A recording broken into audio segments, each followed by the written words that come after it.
All right, if you're anything like us, you have an incredible amount of USB plugs for iPhones, iPads, iWatches, our Apple Watch. We have a waggle for making sure the temperature in our camper and our home is correct for our dog. So what I decided to do was get a ECHOGEAR USB wall outlet so that I could not only plug in two USBs, but I could also plug in other things like chargers and stuff. So again, this is from ECHOGEAR, but limited 5 years, and it's receptacle 304B from ECHOGEAR. It says right there.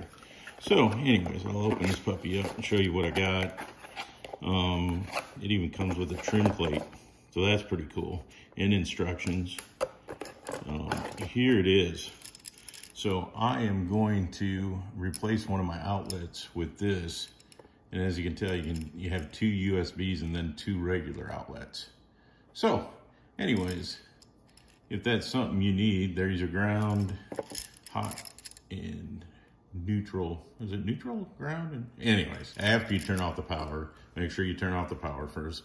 Hook up 3 wires, and then you can plug in all kinds of stuff into your USB port. So there you go.